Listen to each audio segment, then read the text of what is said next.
Hi friends, today we're going to be talking about third person. We're going to be talking about third person limited and third person objective. But the first thing that we need to do is find out what third person is. We talked about second person, which is when the author puts you in the story and the narrator tells you what you were going to do. And first person tells, if you remember, first person tells what I experienced. I am telling it from my point of view. Now we're going to do third person. If we remember the first time that we read it, we read the passage. The second time, we'll cross out dialogue or what the characters are saying. And the third time, we're going to focus on pronouns. So I'm going to read this story, and I'm going to put my pen and my highlighter, which you need a pen and a highlighter or a pencil and a highlighter for this lesson. And then we are going to cross out the dialogue when we read it a second time. So while we're reading, I want you to think, what are some things that we'll be crossing out and what are some things that we could be highlighting in addition to what is going on in the story? Cammie, come on over and hold your new baby cousin, said Grandpa. I want to take a picture of my two beautiful granddaughters together. Cammie frowned. She had no desire to hold the baby. In fact, babies made her feel downright nervous. What if I drop her? Uncle Steve and Aunt Mandy would never forgive me. I don't want to take any chances of hurting Bella. Remember, if it's italicized, sideways words, that's what Cammie, the character, is thinking. No, I'd rather not, she told her Grandpa. Oh, come on, just hold her for a minute. You won't drop her, I promise, said Grandpa. Cammie was surprised that Grandpa had read her mind. She reluctantly stood up. When Grandpa got an idea like this in his head, he never seemed to let it go until he got what he wanted. So Cammie decided to give in and get the picture over with as soon as possible. She sat on the edge of the couch and Aunt Mandy placed baby Bella in Cammie's arms. Cammie looked down at Bella. Hi, Bella, she said, trying to mimic the sing-songy voice she heard everyone else use when they talked to the baby. It sounded strange when she said it, though. Cammie clamped her mouth shut, determined not to sound silly a second time. Grandpa raised his camera to his face, zooming in and out. It seemed to Cammie that he was never going to take the photo. Finally, he seemed to be satisfied. Smile, Cammie, you look like someone is pinching you. Cammie forced a smile, and Grandpa snapped the photo. Okay, who wants to take her? Cammie asked. Okay, so it's a story about a girl meeting her cousin and being nervous about dropping her the first time that she holds her, which a lot of people probably can understand her feelings. So we're going to read and we're going to cross out anything in quotations, not italicized because that's the character's thoughts and emotions. Only things that the characters say in quotations. So what Grandpa says. No, I'd rather not. Oh, come on, just for a minute. You won't drop her. Keep going. Hi, Bella, she said. Smile, Cammie, you look like someone's pinching you. And okay, who wants to take her? Cammie asked. So I believe that's all of the dialogue that I would cross out because I'm not looking at the dialogue. I want to look at what the narrator is saying. Okay, so I'm not going to look at names because names could go in every single one of the third, first, second persons.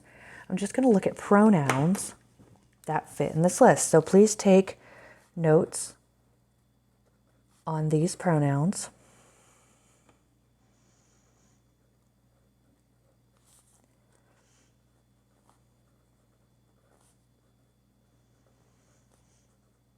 We have he, him, his, himself, her, she, hers, herself. It's, itself, or it, meaning not it is, but something belonging to it. Them, they, their, themselves. All of these words are talking about someone else. Someone from outside the story is telling what happened to characters inside of the story. So this is nothing to do with limited or omniscient or objective. It's just trying to find out, is this third person, second person, or first person? So now I'm going to go through, I'm going to highlight any of these words that I see. Now remember, if I have this in a mixture of the ones from first person, always go with first person because I can talk to someone else about someone else. She had no desire to hold the baby. In fact, babies made her feel downright nervous. And I'm not going to look at the thoughts for for pronouns. I'll tell you when we look at the thoughts, why. We keep the thoughts open and not cross them off. She reluctantly stood up. When Grandpa got an idea like this in his head, he never seemed to let it go until he got what he wanted. So Cammie decided to give in and get the picture over with as soon as possible. She sat on the edge of the couch and Aunt Mandy placed baby Bella in Cammie's arms.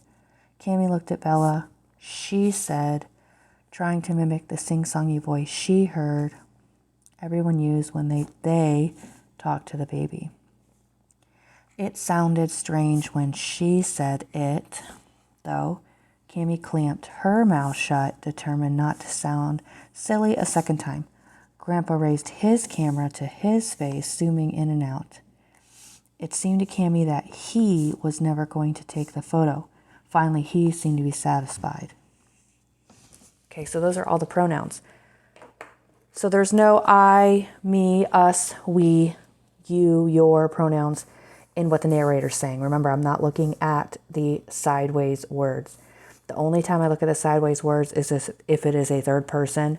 And then in order to find out if it's limited, omniscient, or objective, that's when I look at the sideways italicized thoughts. So because of all of these pronouns, this would be considered third person. Now, if something is third person, what I have to do is I have to think about what I know about the characters, thoughts, feelings, emotions, and their actions, the reasons behind their actions.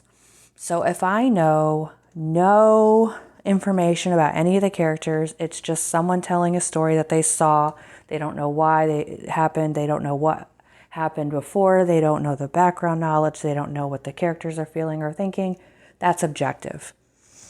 Limited means I only know one character, okay? Kind of like the main character.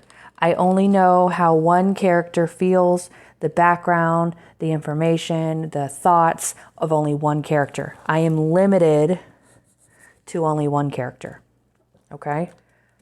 The other one, omniscient, means I know about all the characters. So that's the difference. That's when I start to look at the thoughts.